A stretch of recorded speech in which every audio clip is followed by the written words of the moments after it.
बूढ़ी अम्मा सूखी रोटी अचार के साथ खा रही थी। पता नहीं कब तक ये रूखा सूखा खाना खाना पड़ेगा। ये सूरज भी मुझे देखने नहीं आता कि माँ किस हालत में है। अब जब भी आएगा तो उसी के साथ चली जाऊंगी। ये कहानी बूढ़ी अम्मा की है, जो इस झोपड़ी में अकेले रहा करती थी। कहने को तो उनका एक बेटा था, लेकिन वो अपनी पत्नी के साथ शहर में रहता था और कभी अपनी माँ से मिलने तक नहीं आता था और ना ही उन्हें कभी पैसे भेजता था। उसे तो शायद ये भी ना पता हो कि उसकी माँ जिंदा भी है या नहीं। बूढ़ी अम्मा उस झोपड़ी में बिल्कुल अकेले रहा करती थी। हाँ, वहाँ कुछ जानवर जरूर आते थे, जो झोपड़ी के आगे लगे आम के पेड़ की छाया में बैठ जाते थे और बूढ़ी अम्मा उन्हें पानी पिला दिया करती थी। बूढ़ी अम्मा के पास खाने के लिए कुछ भी नहीं था। वो कहीं ना कहीं से खाने का इंतजाम किया करती थी। क्या फायदा ऐसा बेटा पैदा करने का जो कभी अपनी माँ से मिलने तक नहीं आता। पता नहीं शहर में कौन सा काम करता है जो उसे अपनी बूढ़ी अम्मा की याद तक नहीं आती। आज पता नहीं कैसे दिन कटेगा। ना ही मेरे पास खाने के लिए अनाज है और ना ही एक फूटी कौड़ी। अम्मा घर के बाहर जाती है। जानवरों के लिए बाल्टी में पानी भर देती हूँ। अम्मा पानी भरकर रख देती है। तभी उसकी नजर आम के पेड़ पर पड़ती है। अरे, इस पेड़ पर तो आम लगे हैं, लेकिन मैंने तो इन्हें पहले कभी नहीं देखा। ये कैसा चमत्कार है, इतने सुंदर पके हुए आम। ऐसा करती हूँ, एक आम को उतार कर खाकर देखती हूँ कि कैसे हैं। बूढ़ी अम्मा एक बड़ी सी लकड़ी लेकर आई और आम तोड़ने की कोशिश करती है, लेकिन अम्मा आम को नहीं तोड़ पाती। ये आम तो बहुत ऊंचाई पर लगे हैं, इन्हें कैसे तोड़ूं? बहुत कोशिश करने पर अम्मा उन आम को नहीं तोड़ पाती। तभी वहाँ सुभाष आता है। अरे बेटा, क्या तुम मेरे लिए इस आम के कुछ आम तोड़ सकती हो क्या? नहीं नहीं अम्मा, मेरे पास फालतू काम के लिए समय नहीं है, तुम खुद तोड़ लो ना। बेटा, इस उम्र में ना तो मैं इस पेड़ पर चढ़ सकती हूँ और ना ही नीचे से ये आम उतार पा रही हूँ। अगर तुम चाहो तो तुम भी अपने लिए कुछ आम ले सकते हो। सुभाष पेड़ पर लगे हुए आमों को देखता है।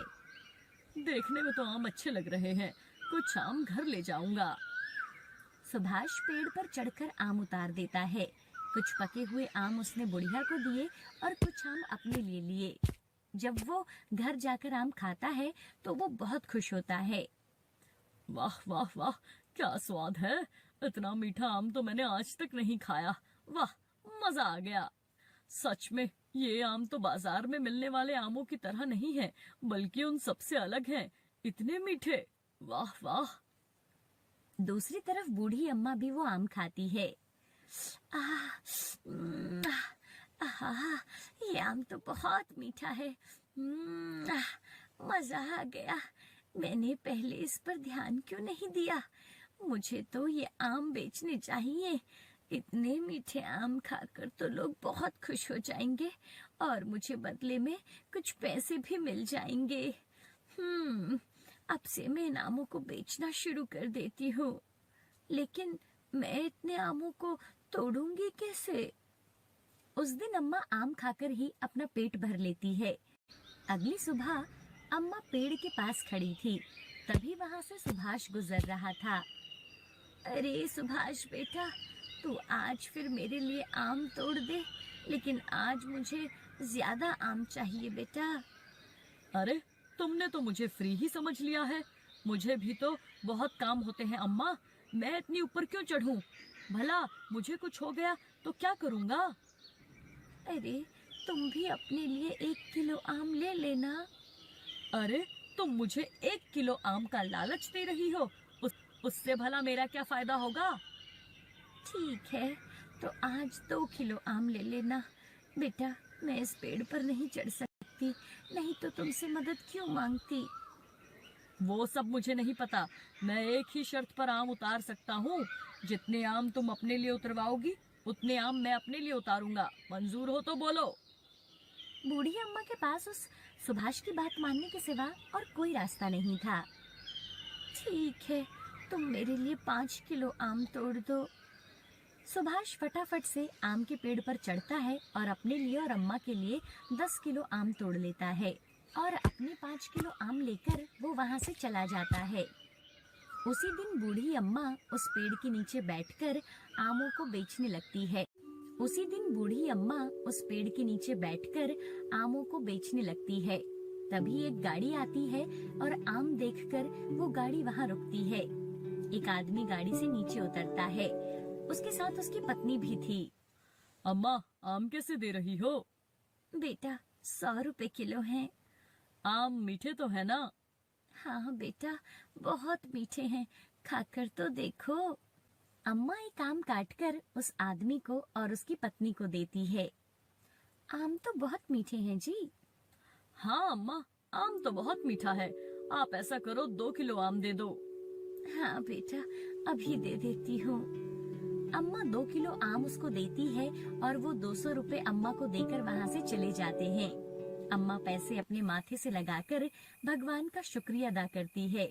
ऐसे ही कुछ घंटों में अम्मा के सारे आम बिक जाते हैं और उसके बदले अम्मा को 500 रुपए मिल जाते हैं। 500 रुपए, इससे तो घर का सारा राशन आ जाएगा। दूसरी तरफ सुभाष भी अपने आम बाजार में बेचने जाता है।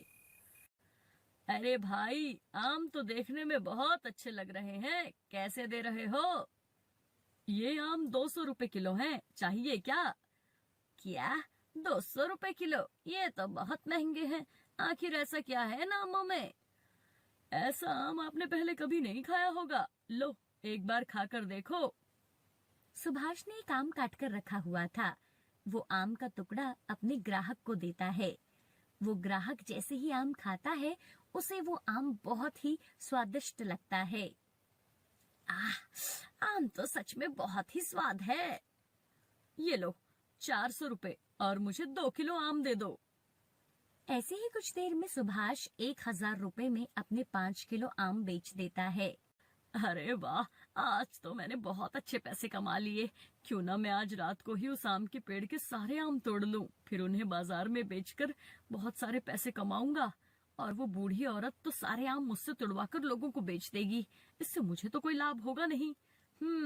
आज ही रात सारे आम तोड़ लूंगा। इधर बूढ़ी अम्मा आज बहुत खुश थी कि आज उसके घर में दाल रोटी बनी थी। अगर ये आम का पेड़ नहीं होता तो आज भी मुझे रूखा सूखा ही खाना नसीब होता। शुक्र है भगवान, आज मुझे भूखा नहीं सोना पड़ेगा। आज अम्मा पेट भरकर खाना खाती है और खुशी खुशी अपनी झोपड़ी में सो जाती है। रात को जब सब अपने घरों में सोए हुए थे तो सुभाष चुपके से अम्मा के घर जाता है और आम के पेड़ को देखता है। अरे, मैंने तो सुबह ही इतने सारे आम तोड़ लिए थे, लेकिन यहाँ तो अभी भी उतने ही आम लगे हैं। ये बिल्कुल भी कम नहीं हुए। लगता है मुझे अंधेरे में ज्यादा लग रहे हैं।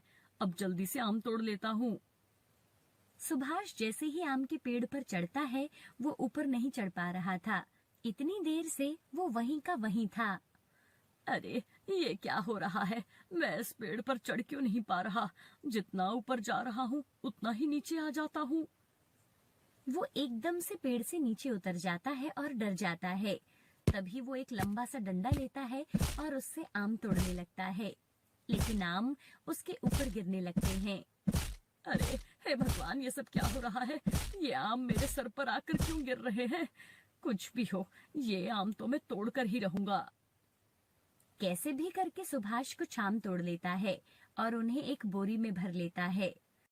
अरे बाप रे, इतना सर तुड़वाने के बाद बस यही आम मिले हैं। सुभाष आम लेकर अपने घर जाता है और उन्हें एक कमरे में रख देता है। अब सुबह इन सारे आमों को बाजार में ले जाकर बेच दूंगा और इनसे खूब पैसे कमाऊंगा। चलो, अभी जल्दी से सो जाता हूँ। और वो दूसरे कमरे में जाकर सो जाता है। अगली सुबह जब अम्मा उठती है तो देखती है कि आम के पेड़ के नीचे आम ही आम पड़े हुए थे। हे भगवान, इतने सारे आम नीचे गिरे हैं। लगता है रात को तेज आंधी आई थी, तभी इतने आम गिर गए। और अम्मा पेड़ के ऊपर नजर मारती है। अभी भी पेड़ आमों से भरा पड़ा था और पेड़ के नीचे बहुत सारे आम पड़े हुए थे। ये तो पेड़ किसी जादुई पेड़ की तरह लग रहा है। इतने सारे आम नीचे गिरे हुए हैं और हमने तो कल भी आम तोड़े थे। अभी देखो, ये अभी भी आमों से भरा ही हुआ है। बूढ़ी अम्मा सारे आम उठाकर इकट्ठा करती है और कुछ आम खुद खाती है। बाप रे, मेरा तो पेट भर गया।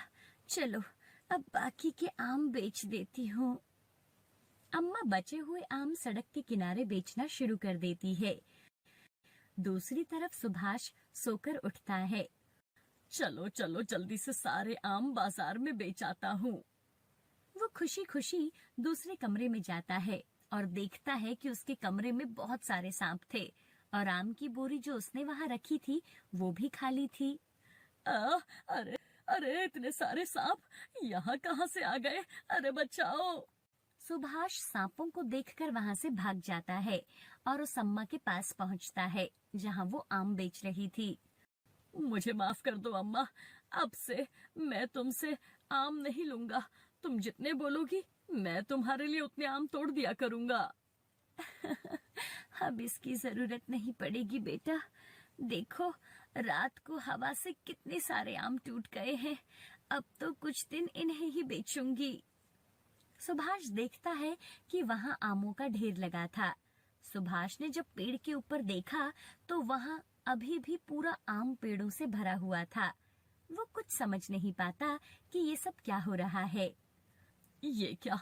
जो आम मैंने तोड़कर अपने घर पर रखे थे वहां आम की जगह सांप पड़े हैं। तो क्या वो सारे आम ये हैं जो मैंने तोड़े थे? क्या ये जादुई आम है? सुभाष अम्मा के आगे हाथ जोड़ता है और बिना बोले कुछ वहां से जाने लगता है। अच्छा सुन, ये ले, कुछ आम ले जा। नहीं नहीं, मुझे नहीं चाहिए।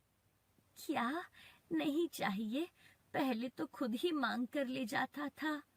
कहा ना नहीं चाहिए। अपने भूतिया आम अपने पास रखो। उसके बाद सुभाष कभी भी अम्मा के आम के पेड़ से आम नहीं तोड़ता। इधर अम्मा अब बहुत खुश थी क्योंकि वो आम का पेड़ उसके लिए पैसे कमाने का साधन बन गया था। अब अम्मा के पास पैसे भी थे जिससे अम्मा का खाना पीना आराम से हो जाता था।